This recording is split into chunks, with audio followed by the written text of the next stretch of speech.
And it was just a divine moment, just a supernatural moment where God's like, these kids, these people, this time. And that kind of ruined me for anything else. Like that kind of marked my life. And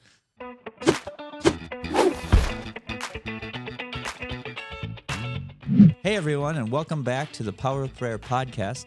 I'm Bill Wanick, your host, and I'm the owner of Kingdom Come Faith-Based Apparel. It's prayer you can wear. But as I always say, our first mission is prayer before clothing. So we're a prayer-first company. So we've started this podcast called The Power of Prayer. And the point of this is to help you pray better, whether that's just beginning to pray, whether it's wanting to improve your prayer life, whether it's wanting to mix it up and try out some new things. This is kind of a living archive of men and women telling us how they pray, from soup to nuts, as they say. So we enjoy doing it because whether it's hearing the same thing or hearing something different, it's always something, everyone always hears it differently. So we are blessed today to be on our 5th episode. What episode is this? It's episode 7. I'm getting the hand signals. Welcome to episode 7, everyone. We're not going to edit that. We're just going to use it. Okay. So I have the extreme pleasure of being with someone that's he's my nephew. He's a new relative of mine. My wife and I have been married 3 years as of 2 days ago. congrats. And thank you very much. And he's just a wonderful man. I look up to him a lot. He's very, very intelligent, very well versed, very kind, very, very truthful, very honest man. But what I just love about him, he's such a wonderful man of God. And it's my pleasure to introduce Andres. And this is Andres Tomas. My middle name is Thomas. Otanez, right? Did I say it right? Otanez. Dang it. I told you, I've got that. I have a mental deficiency. I cancel that. Yeah, we don't agree with those terms and conditions right Andres Otanez. there it is. I even did it with an accent. That was actually pretty good. It's really hard for me to, I have something wrong with, I can't roll R's very well. And I think it's like I'm afraid to roll a good R. There's something that I do. There it is. Is that good? That's good. Andres. I always chicken out and I'm like, Andres. I'm like, you got to commit to it. You just got to go. You do. It's like speaking in tongues, right? You know you can do it, but you've got to take that step and actually commit. Let it just flow. You have to. Well, it's awesome that you're here today. And so everyone knows this man's level of commitment to the better good and to prayer. He just flew in last night. Yeah, at like 8:30. Yeah, from where? So technically I left Amsterdam, connected to Frankfurt, and then New York, and then San Diego.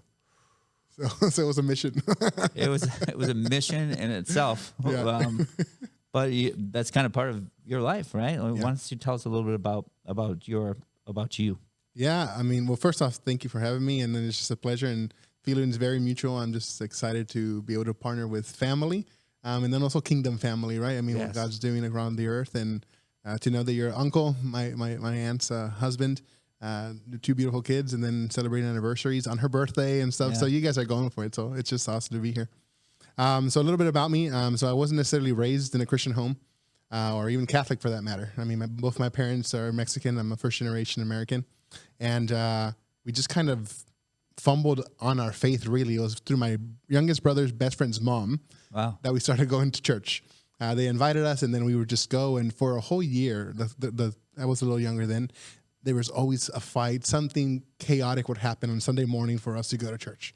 And then eventually, one gets saved, another one gets saved. And like the whole family got saved within 1 year. No really. kidding. Yeah. And I mean, it was pretty gnarly, And around the age of 16, hormones, high school, life catching up, I being a first generation and being a Hispanic son, a Mexican son, you don't really have options sometimes. When somebody tells you to do something, you do it, and so in my home, that was the only way. That was the case, And so it's like, you're going to youth camp.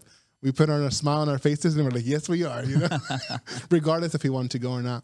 And at this camp, at the age of 16, I had this radical power encounter with God.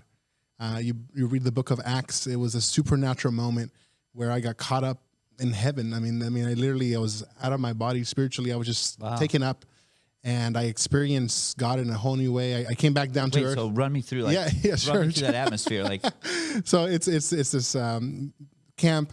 The speaker goes up and he gives a word of knowledge. And again, I'm using some language that maybe people don't know or don't understand. Sure. I didn't know it either, so it just kind of happened. So now I know it's a gift of the Spirit, and he was giving a word that he shouldn't have known about my life, but it was very personal, connected with my heart.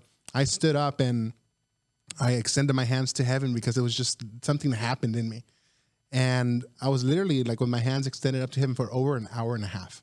wow. I mean, just abnormal. My pastor comes up, he says he hugged me and he's like, "Are you okay, buddy?" And no response. And I mean, I was just taken. I mean, that's the best way I can describe it. It was just an abnormal experience. And I clearly remember, I remember seeing, for lack of words, like the galaxies. For lack of words, in space. I was out of my body. Wow. And I remember coming back down, if you will, kind of got shot down, and I was speaking in tongues. I was crying. I was just consumed under the presence of God. I was covered literally. I mean, I was sweating. I was burning up, spiritually speaking. There was fires on my life, and I didn't know what to do with it. I mean, it was just overwhelming. Wow. And to kind of make the story shorter, I mean, I know we could talk about it, but I ended up going outside. I had this moment where I began talking to God, like literally talking to God. And I was in this kind of bowing down position, and I was crying, praying in tongues. And then I started understanding the tongues, which was gnarly in itself. But this is where it gets even weirder, where God's voice through my own mouth began to speak to me. And it was this back and forth, like literally I would be bowing down, I would be talking. Then my body would kind of like rectify itself and he would be talking. And I literally was like a flip-flopping. And I had this conversation with God. When this was happening, was it like you were inside of you feeling it, or were you watching it from like where I'm at? So it was inside of me, but I was literally flip-flopping. Like my body would move up and down. Like it was just this physically. And I mean, the conversation for the most part was basically like, I can't do this.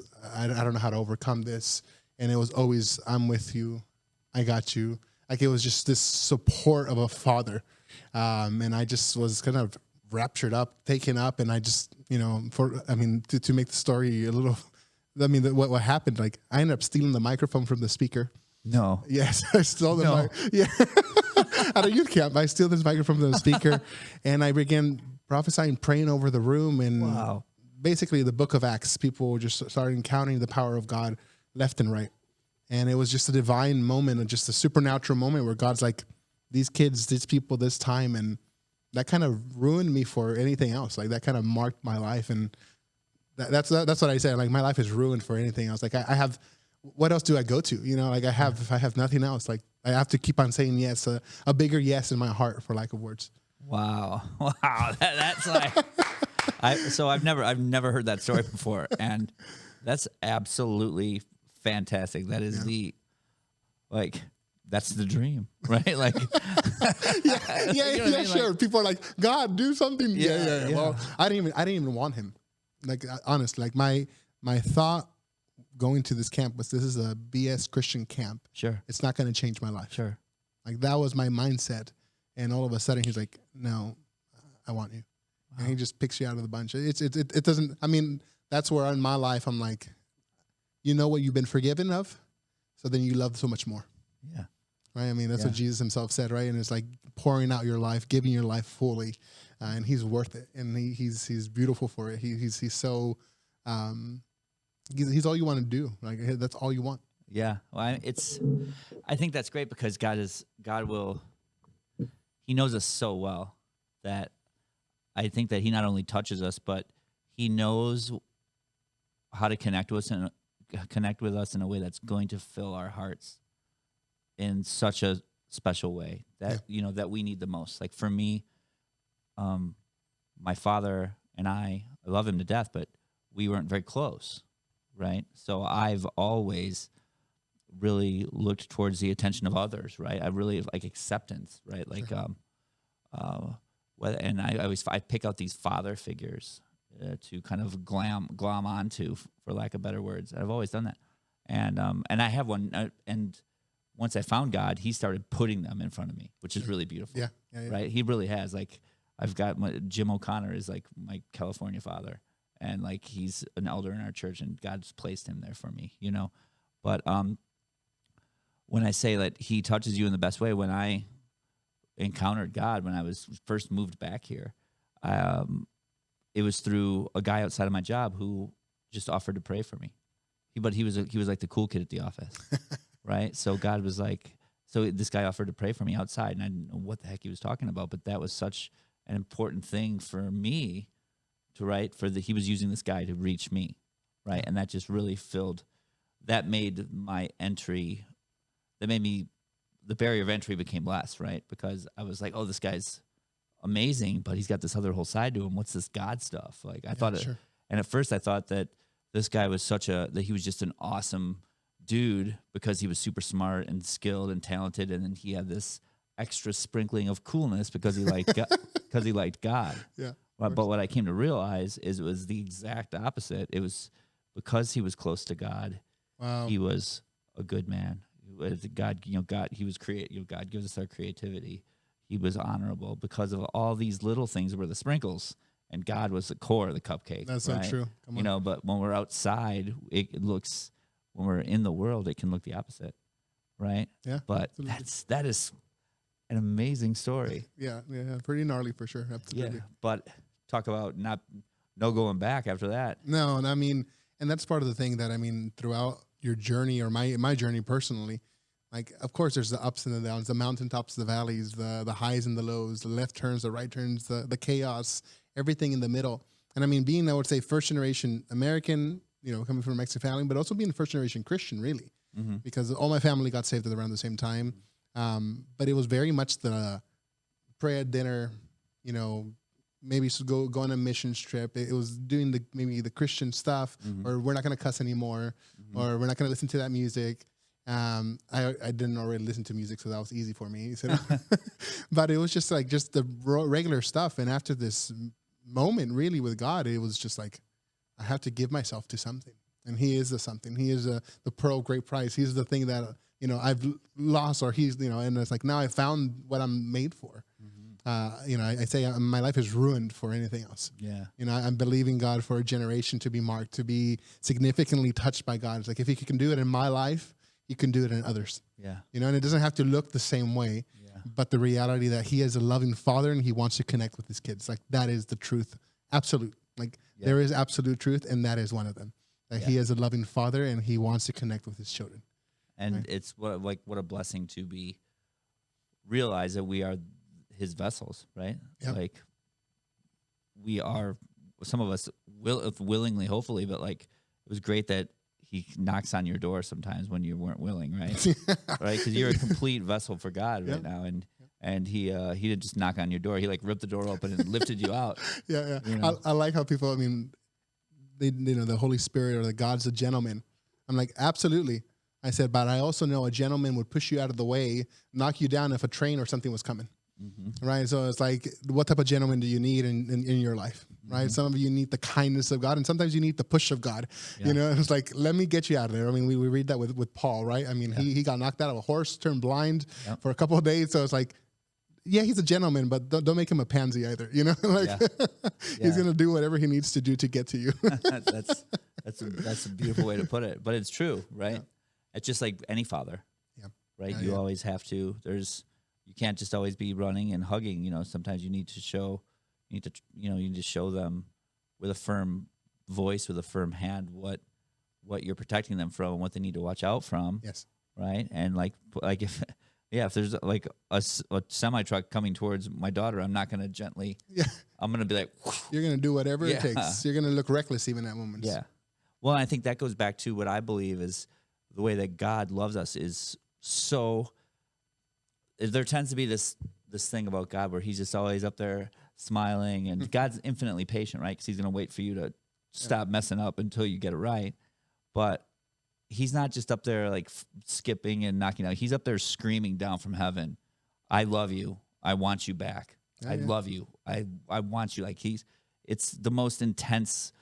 I just see him yelling, I love you. I love you. In your worst moments. I remember I would hide in bathrooms and drink at my own house when I was in my depths of alcoholism. I would forget that I lived alone, and I would go and sneak off and drink in the bathroom, forgetting that I lived alone. And I just remember praying drunkenly, but just seeing him going like up in heaven, just screaming, "I love you, I Wow. love you." There was all these clouds in between us, right? Because I was putting that distance there, but he would never stop yelling, "I love you." You know, I just think that intensity is like is beautiful, right? Like it's just that strength. Like there's nothing he won't stop seeking after you. You just gotta Absolutely. like turn around and go, oh, you know, He's the unrelenting. He does not relent. He does not stop. He would chase you down. I mean, we see that with the parable, right? I mean, it's like people are like the parable of the prodigal son. No, it's the parable of the father. That's really what that story is about. It's about a father who loves his kids and will do anything and everything. And he is waiting for you. He is looking for you, right? I mean, that's exactly what you're saying. Like he is at heaven's footstool, or heaven's door, and he's waiting for his sons and daughters to come home. He is waiting. He is anticipating waiting. Yeah. So that's a beautiful depiction of it. I mean, just then, like you said, the intensity, the passion that he carries for us, right? I mean, that like he endured the cross for the sake of each of us, right? I mean, he was able to look in that moment, endure pain to actually draw us closer to him. Yeah. I mean, he made it, right? He did it. He did it, and we were the motivators. Yeah. So, And gives me chills even thinking about it, because what kind of love is that? Like what, like so like the words can't describe the intensity of that. yeah. That not just the sacrifice, right? But that's not a casual love. No, not at all. No, I mean, it's one that, I mean, some people might not like this verbiage, but like and I use the term bankrupt, he gave everything, which is Jesus, for trade of all of us, right? I mean, he gave the best thing in heaven, Jesus himself, to be able to inherit his sons and daughters. Yeah. And he's like, I'm willing to pay it. Yeah. It's and someone said this once. It's almost like if you had a jail sentence and I walked up to you and I was like, hey, how about we trade spots? Yes, right? 100%. That's like, because we would, if I would never do that in real life. Like, that's insane. Like, you're going to go, I would not just go to jail for you, but like, that's what God did. Yeah. Right? Yeah, he took the pain. He took the the price. pain. And that's why we love him. Yeah. Right? He first loved us, exactly. And we can't love until we're loved, right? Yeah. And so he already demonstrated the love on the cross. Right? The blood of it, the blood was enough. And like what he did for us is sufficient, and it's like, and one of the things like with my story that it's like, I mean, talking, because I've been a youth pastor, I've worked with a lot of teenagers and just people in churches for the most part. I'm like, your moment doesn't have to look like mine. It's just as good and as valid, whatever the expression is. Yeah. Because it's your journey, your relationship with God, how he touched your life. Yeah. So it's like, don't minimize it. I was like, oh, I've been a pastor's kid. I had a good life. Like, that's a beautiful story. It's like, I wish I had it was a beautiful life and it was all good and dandy. And it's like, no, he chose my path and he met me where I was at. It's a different facet of God that we all need. Yeah. And it's just like we're all different, right? And he touches us all differently, but that always kind of blows my mind too, how he's got his eyes on every single one of us. Yep. At every moment. And he wants all of that for every single one of us. And he knows which way to touch each one of us individually. Yep. That will best affect them, right? Like I would never trade any second of my past now, because I have the ability to, since I survived it and God had that in my plan, I have the ability to reach out to people that are dying of addiction and communicate with them, right, in a way that won't scare them and affect them. Why? Because I was in that valley, right? Yep. But God saw through the valley to the plan on the other side. It's kind of like when the three went in the fire, right? Yep. They went in willingly, right? Because I think they were spiritually mature enough to see that through that fire, through that valley, even though they don't know what it is, God's got to have a plan. Yeah. Right. Yeah. And it's amazing, and that's the thing it takes a while to get used to. Right. Yeah. It's like, what fire am I going to get put in next time? Right. And that's kind of where prayer comes in. Yeah. Right. Yeah. So prayer is what we like to refer to it kind of as the oxygen. Yeah. Right. Because you can't survive without it. So let's talk a little bit about prayer. If we were to go back into your prayer history. Yeah. Right. And I don't know if that started when you were 16 or beforehand. Tell me about your earliest recollections of where'd you learn how to pray? Even if it was like young Catholic prayers, where did it all start? You know what? just, I mean, as we're talking about it, actually. So my grandma, not Elva, but my other grandma, Rosario, my dad's mom, she would always pray Psalms 91. I remember very clearly as a kid, sleepovers at a cousin's house or grandma came to sleep over, and you randomly wake up in the middle of the night or you can't sleep or whatever. I would always see her praying. She would always be praying, and she was always, she would teach us the Lord, not the Lord's Prayer, the Psalms 91, and just she's technically illiterate, like she doesn't know really how to read, write, like she just was in the farm, basically that was her life. She picked strawberries for the majority of her life to provide for her family, and so she didn't really know how to read. And so when she started reading the Bible, she like dedicated herself to memorizing some of it. Wow. And so she would just, and she would just be before, at 2 a.m, and she's, saying it in Spanish, reading it, el que habita en el abrigo del Altísimo. And I remember hearing her whispers, at night, so she didn't awake, but she's just like, and then I would ask her like, oh, I'm praying for every single one of you. I'm praying for your my uncles, my aunts, my cousins. I mean, everybody. Just she would go through this and just praying, and just like this humility and this dependency. She, like, again, I would say she's also part of the first generation Christian because she didn't really know what to do with it. Like, but that was very like a moment that's marked my life in the sense of like she gave herself to it, and she still does it to this day. Like she'll wake up randomly as a grandma does. She's now 88, right? And she's like, I wake up at 1 a.m. or 2 a.m. or whatever it is, and it's like I go on my knees and I pray by my bedside. Wow. And I'm just reciting this prayer that she's memorized, not because out of routine or religion, but because that's what she can do, in a sense. So this dependency that really grew in God. Well, it's like that humility that takes faith too, right? Like you said, she didn't understand really where it was going, but like she knew that's what faith is. Yeah. It's you putting something out into the ether that isn't defined. Yeah, exactly. Right? Yeah. You're just trusting something you can't see with all your heart. Yeah. I mean, and I would say, to kind of answer more directly the question, for me personally, after this camp, it really woke something up in me. It really, it's like once you experience something like that, you don't know what to do with it, type of thing.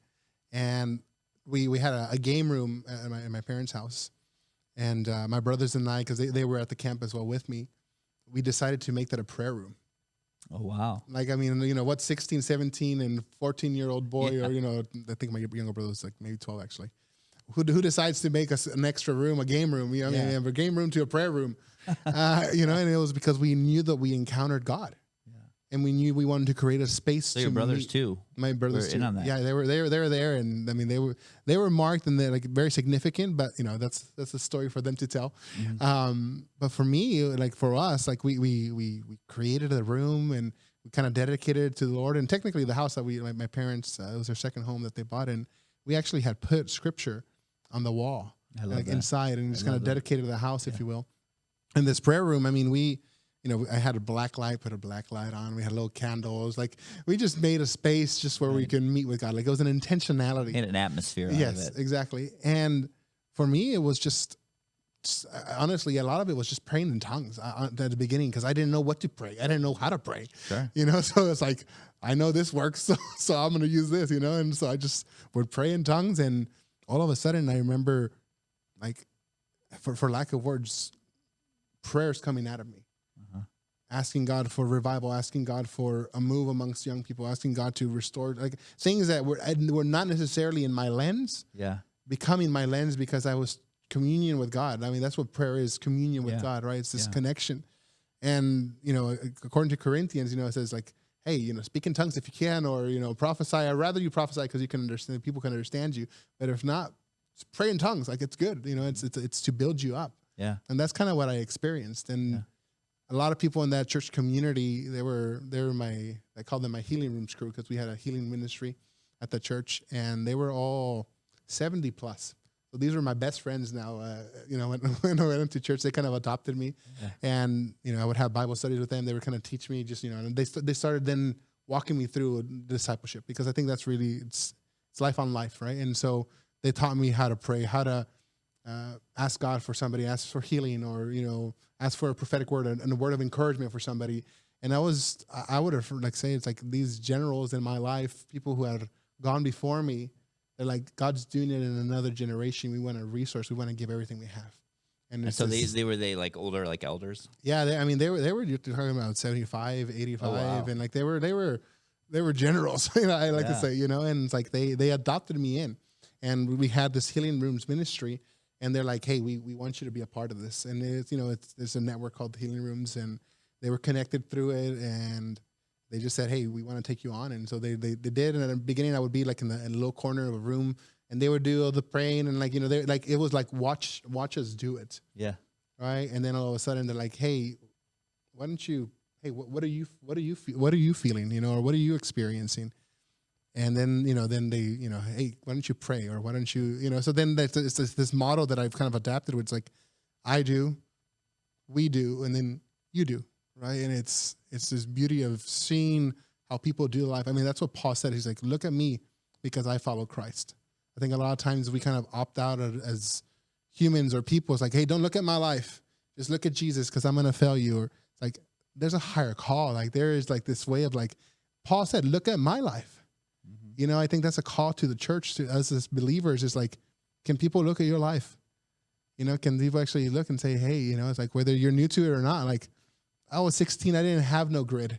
And, I was still messed up along the way, but the grace of God, and not just the grace, but the power to transform your life. That's so true, right? Because you can tell. Yeah. Right. And it's not an arrogant thing to say. No, completely opposite. It's completely the opposite. Because it's a humility, it's a dependency on God. Yeah. And you're saying, I like, look at my life. I'm following him. I'm trying to go as close to him as possible. Look. And the reality is that he's close. Yeah. Like a father, like, I mean, I was fortunate enough to see you with your kids. Like you immediately walk through the door and you just grab your kid. Like that's what a father does. Like the proximity of a father is that. And that's the perspective we need to have with God, that he's close to us. Yeah. I mean, I remember having, I'm on the ground in the prayer room, and I would be praying and crying, and again, not understanding sometimes what I'm even praying. And then all of a sudden, then I see a vision of, stadiums, or I believe in God for moving the next generation. And it's like these things that are being birthed in the secret, in the quiet place with God, dreams in my heart that I've seen in moments come to pass, and believing for it to still happen. But it's just seeds that he deposits inside of you to see them birth later on. Yeah. And they're birthed in prayer. Yeah. I love what you said about the closeness of God, because I feel just like any father, right? He's always close to you, but God, he just wants nothing more than for you to reach for his hand. Absolutely. Right? Just Absolutely. wants nothing more. Like that's in my head. That's when God smiles the biggest, when it's just like, help me, Yeah. and I recognize you're there. God, I love you. Help me. And that's what makes it smile. And I often think about, here's my analogy for how God looks at us. Let's see.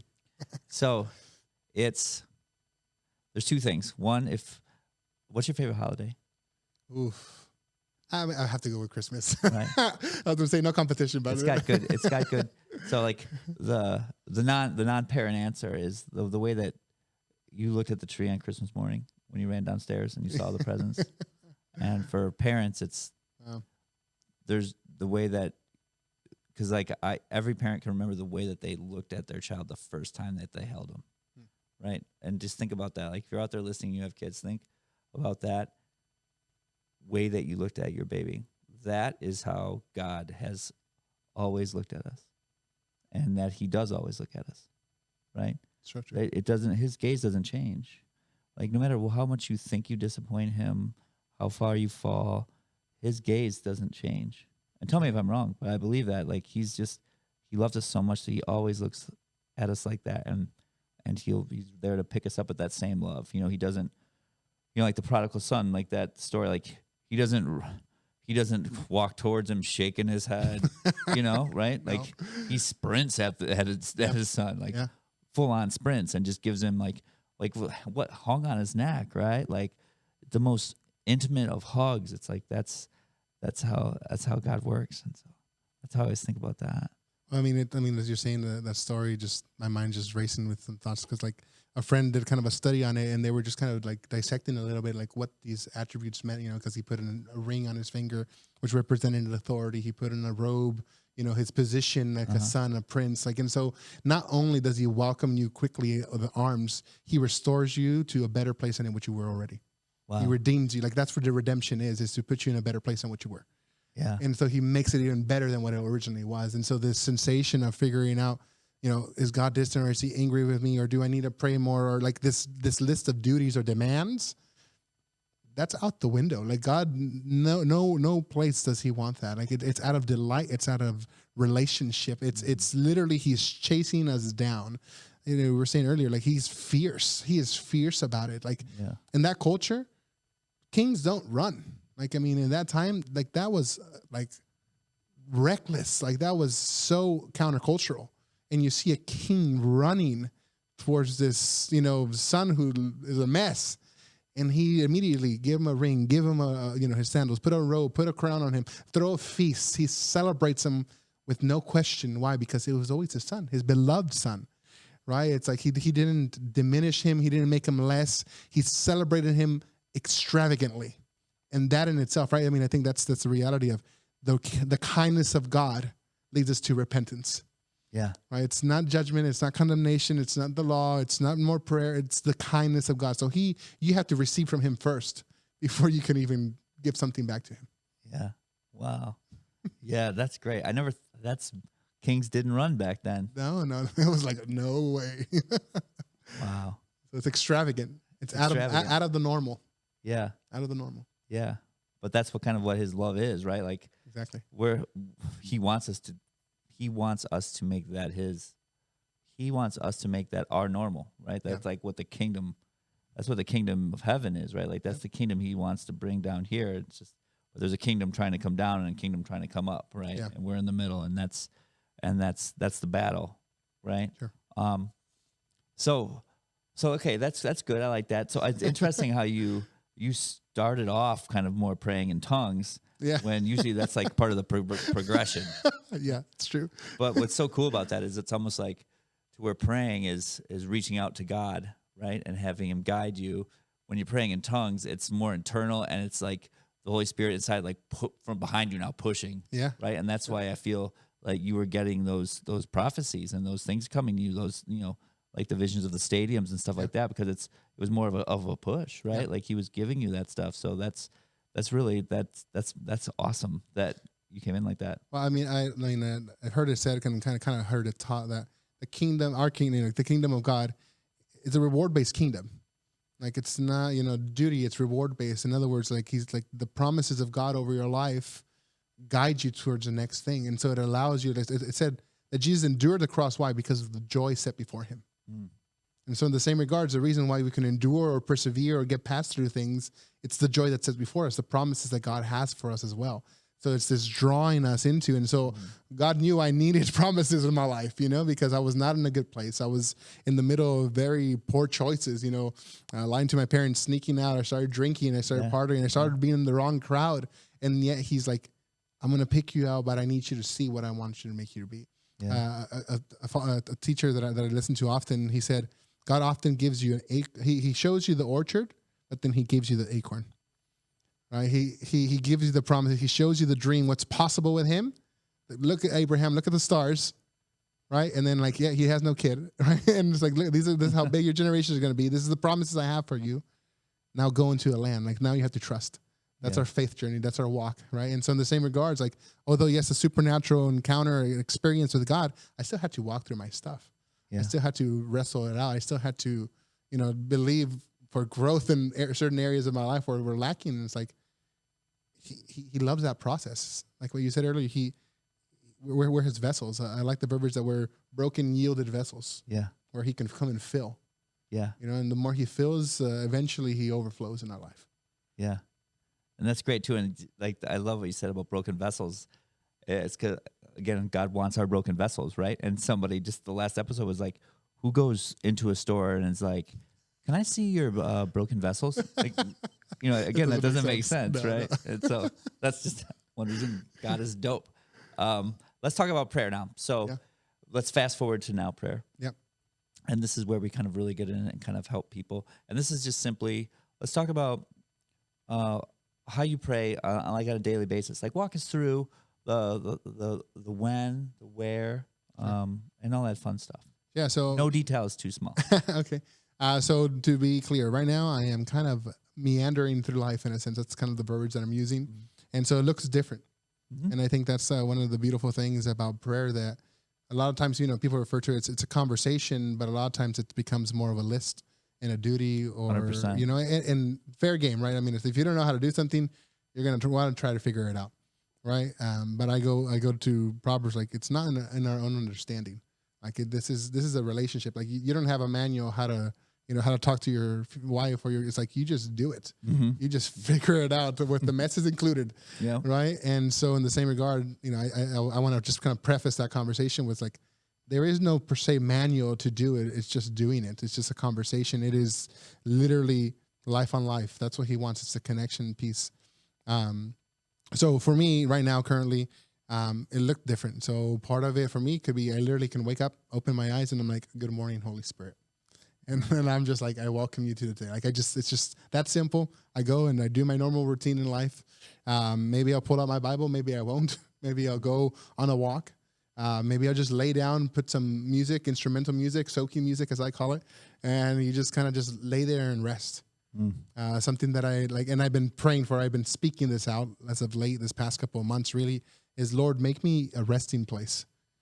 Because I think one of the biggest things that I see, not just in society, but I think this generation, is this busyness and this constantly trying to become something when we're human beings, not human doings, right? That's a cliche, but nonetheless, like we're supposed to just be with God.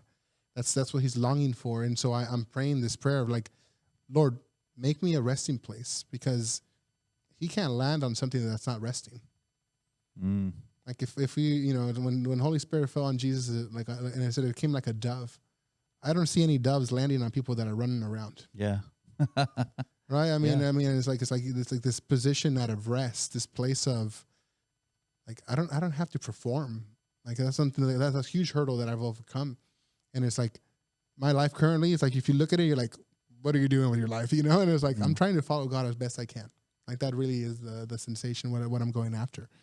And it's trying to show a generation, hey, you can follow Jesus, and it could look as radical as this, or it could also provoke you to live close, right? I mean, we provoke one another, right? And so for me, it's literally sometimes I just lay and I just rest, and I put some music, and I let him do the talking. I've learned a lot of times that in prayer we have our wish list, our demands, our petitions, and it's all valid and it has its place. But I've learned the more and more I grow with God that I'm more interested in what he has to say than what I have to say. And it's not to diminish our needs. It's not, that's not it. It's more like I want to be that close to God that I'm concerned about what he's doing, because he's a good father. He'll take care. I've heard it said, if you take care of God's business, he will take care of yours. That's good. Right. And it's like, a verse that kind of I live by is Matthew 6:33. First seek the kingdom of God and all his righteousness, and everything will be added unto you. And so the reality of like, I want to seek first his kingdom, like that is the desire of my heart. That is what I was born for. And guess what? Everything will be added unto me. Yeah. Things start happening in my life that's like, I didn't expect that. And all of a sudden here I am, this moment, and this door opened, or this position opened, or whatever. Right. And it's like different things are happening through life. And it's like, if you want to compare your journey of prayer of like, it's supposed to look this way, or you want to mature, or it's like, your maturity is your faithfulness and obedience with God. What are we doing with what he's telling us? And I think that's for me, that's where I'm at in my journey, in my walk. It's like, I'm more concerned about what he's saying, and not that he dismisses me, but until I start, understanding more of who he is and his character, how he fathers. Yeah. And so I know then my prayers start changing. Because it's no longer like, oh God, please help me with this. Because like, I know he's my provider. Yeah. I know that he's gonna make a way. Like a cool story actually. Like, so I was up in Bend, Oregon as a youth pastor, and I was driving up. I was in Redding. I was visiting some friends at a church that I attend there, and I was in their prayer house. And I remember driving up. I was 4 hours away from Bend, and as I'm driving up, I still had no place to live. I had no house. Wow. I had no house. And I was driving up, and some friends then texted me who were there. And they're like, hey, we might have a connection for you. And so an hour into my drive, kind of cutting off and on because of when it's kind of a mountain pass a little bit. Yeah. I finally get a hold of this lady. Her name's Sherry, so shout out to Sherry and Jeff. And she reaches out to me and she's like, some friends of yours mentioned that you might need a place to stay. We might have a place for you to offer. Da da da da. Like very, very casual. And it was like showed me a couple pictures and the place looked great. And again, I was not texting and driving. but I mean, I saw the pictures and like we finally had a call and they didn't know me. I didn't know them. It was through mutual friends that the connection kind of came about. My friends told me about it. And I get to the place, my word, beautiful house. It's like on 3 acres of land. It had a pond. I mean, it was quiet. It was like tucked away in the city, away from the hustle and the bustle. And they're like, okay, we're going to kind of give it a tester run. Like, that's what she told me. Like, 2 weeks, let's see if this fits. And I'm like, God, please make this work, But I mean, I had no place to stay, right? I mean, so it's like, this is great. I can land here for a little bit. We'll figure it out. Yeah. Day 2, she comes up to me. She's like, you can stay here as long as you want. Wow. She's like, just who you are, like what I feel, like you could stay here as long as you want. And I ended up staying there for almost 3 years. Wow. 3 years. And this is even the crazier part. They probably might not like this, but they were so generous and kind. It was like half what they would normally charge people. And it was literally on my way, right? Like you hear Jesus' stories and it's like on his way, this happened. Or on this way. Yeah. It's like, so on my way, literally 3 hours away with my stuff in my car. And all that happened. The door just opens up and then just boom, boom, boom, boom. And I would say for me, like subconsciously, I've seen him move so much in my life that I start, like my prayers change. Like, because like, it's no longer this orphan spirit that's like asking God for like, it's like, I take care of my needs. It's like, he says it very clear, seek first. Yeah. And then he starts doing stuff in your life. He already is doing stuff in your life. Let me get that clear. He's already doing it, but just be aware. Like, I think that's the verbiage of seeking first, is be aware. Yeah. Of what he's already doing. Be aware of his kingdom. Be aware of his ways, of how he communicates with you. Because prayer, I think a lot of times we overcomplicate it, right? We kind of like this holier than thou moment. And are there moments of holiness? Absolutely. Yeah. Moments where you lean in and it's different, 100%. But it's like, John 10 talks about the voice of God and how his sheep know his voice, they know him and they follow him. And so if we're God's sheep, that means that we know his voice already. We just don't recognize it, right? And I think that's what God is really trying to teach his sons and daughters. Like, that's what Jesus prayed, right? He's like our Father. Like, he started that prayer with our Father, why, or Abba, right? We hear the translation Abba, or Daddy would be the translation, really, or Papi, in Spanish, or Apa in my situation. But it's this connection point of Father. Why? Because he will take care of your needs. Like Jesus, I think in chapter 7, he's like, well, what father would give stone to his kids to ask him for bread? Like, in other words, he will take care of you. He has you handled. He just wants to connect. Yeah. Right. And like, I mean, God's first language was not English. Right. Like, it wasn't. It was Spanish. No, I'm just sure. Right? It was dreams. It was just, look at the stars.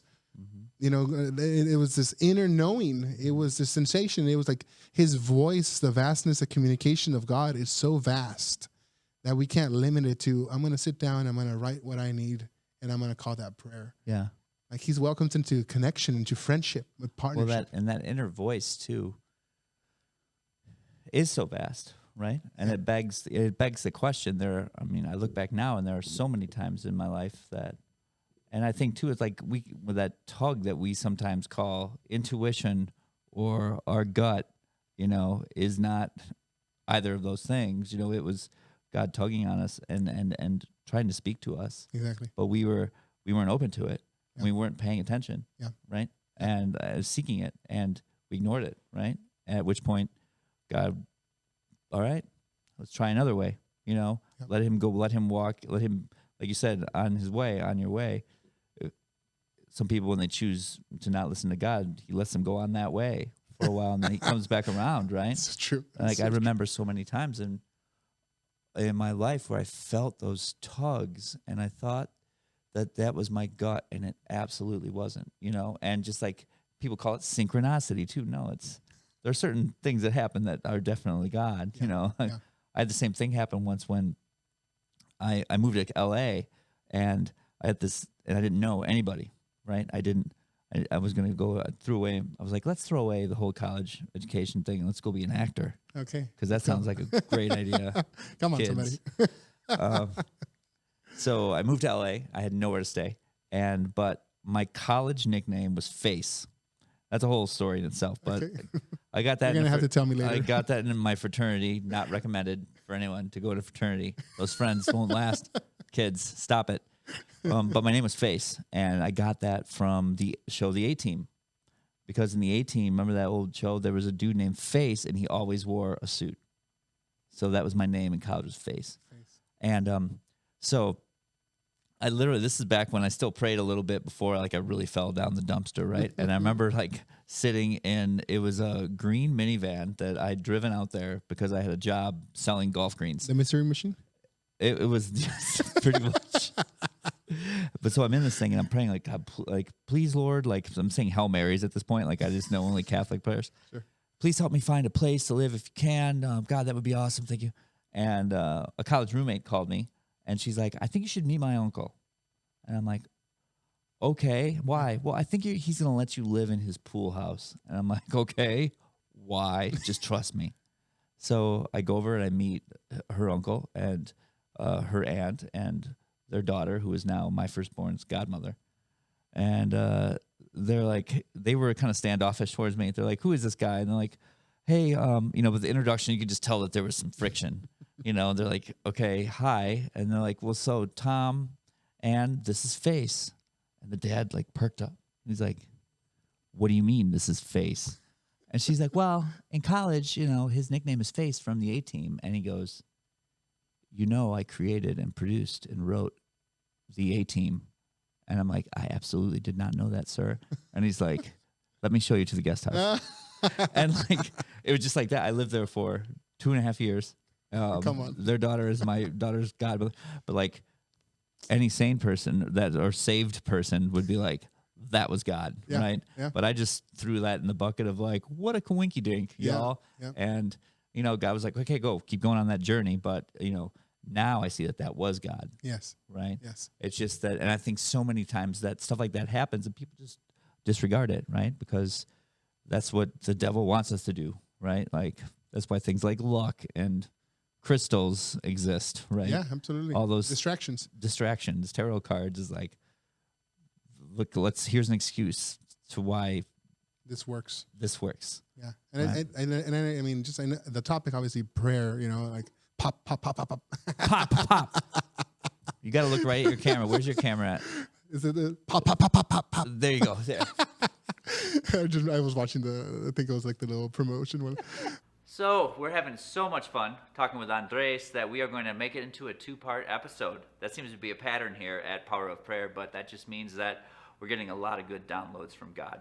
So I hope you enjoyed part 1 and tune in next week for part 2 of Andres.